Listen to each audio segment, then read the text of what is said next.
So hello guys, welcome to Didium. So today's video is going to be all about this. I know that we have already done a review video of this and I have listed out both the pros and cons of it. I'll put a link to that in the card above so you can see that video in case if you missed it. So now what's the new update? Why I'm making another video for the same seat? So this is to discuss more about the cons which I have already listed in that video. So in that video I gave two cons. So the first con was actually the build quality of the seat, and the build quality was very specific to this air cushion material which they gave. And what I told in that video is that I was not really sure about the quality of this particular portion where they welded or they fixed this particular mouth wall with this air cushion. So my issue was primarily related to this place, and as you can see I have put a lot of Fevikwik on it, but what really happened?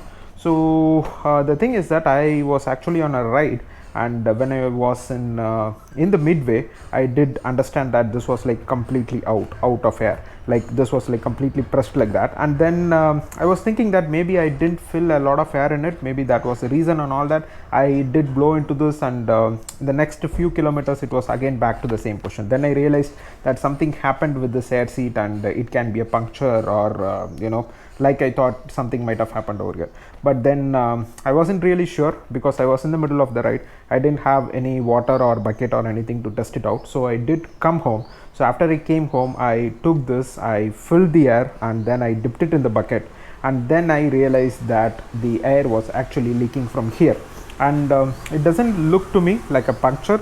It was just that it was leaking from this place where there was slight gap. So it was purely a manufacturing defect. So what did I do? I did call the rideonair company. I did tell them that this is what happened, and this is just a month old, so what do I do? So they were pretty cool about it. They were like, that's okay, no problem, so we can send you a replacement of this unit, this air cushion, so you can probably use that. But then I was like, if I have to send this thing back to you, it's going to cost me some. And they were like, we don't really mind. I mean, like the thing is that yours is actually damaged, and it's a product which has a manufacturing defect, so you don't need to actually send this and spend some money. You can just have this with yourself. We don't need a replacement back returned to us. So I was like, okay, fine. So I don't need to literally pay anything, and I still get the full replacement warranty of it. So that's when I got this package from them. So this is that rideonair box which they usually send, and there you have it. And what I can show, I can probably try to show you the difference between this and that, but I don't think you will be able to see a lot because here I have actually used a lot of Fevikwik, so you cannot really see the difference. But the difference which I wanted to pinpoint was that here you can see that this mold is like complete. It's like throughout, it's a proper circle, but here it was not. Like here you had a lot of mold, here you had less mold and all that. So that was the main doubt for me. That was the main reason to get the doubt on the quality issue.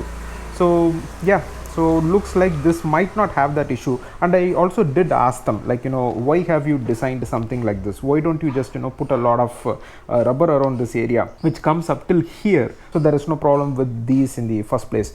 And they were like, yeah, this is something which we need to look at, and we need to update the design a bit, and then we can do that. And I was like asking, like, how many customers have actually reported this to you? And they were like, this happens once in 300 to 400 units, and like 400 out of 1 customer reports this issue.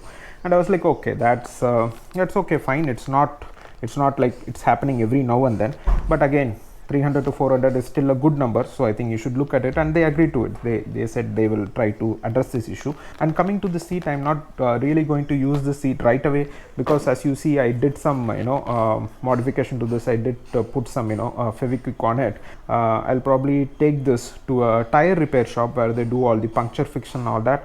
I will ask them to put some rubber on it and put some Fevibond, and make sure that the one which I was asking them to do, that I will do it myself.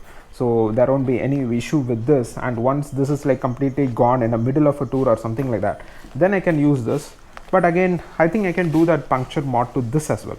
So I mean, like I can take this worry free for all my trips. But anyway, now I think that I should repair this, and then I should continuously use for my rides.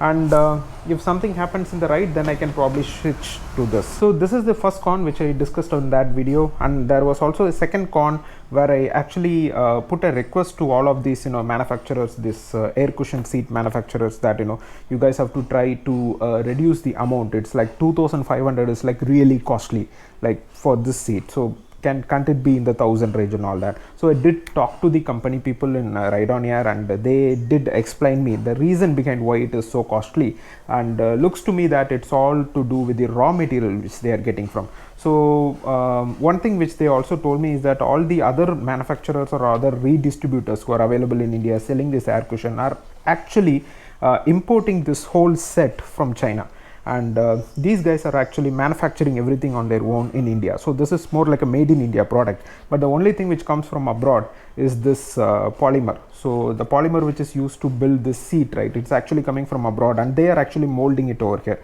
And as they are not able to source this soft polymer in India, they're actually buying this for a higher cost, and then they're doing it. So that's the reason these guys are selling these for 2,500.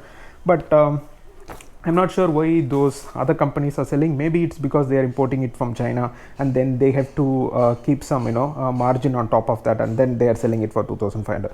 So unless or else these guys get the raw material, this particular soft polymer raw material in India, this is not going to get reduced in price. But they did assure me that they're trying to source this soft polymer in India itself. So that's it about the update on the cons of this seat and how I got it resolved. So if you have to get this resolved, all you have to do is just call to the customer care number which is present in their website, and then they will address it for you in case if you are going through the same issue or any other issue with related to warranty. So that's it for this video, guys. I hope you liked it, and if you liked it, please click on the like button, and if you think that this will be useful for somebody, just share this video or the other video which talks completely about the pros and cons of it, so your friends or family or your fellow bikers can get some useful information. And if you have not subscribed, and if you have been watching the videos of this channel for quite some time, do try subscribing, and also click on the bell notification to make sure that you stay tuned for all the future videos from us. So that's it, guys. See you next week in another video. Till then, stay safe and ride safe. Bye bye.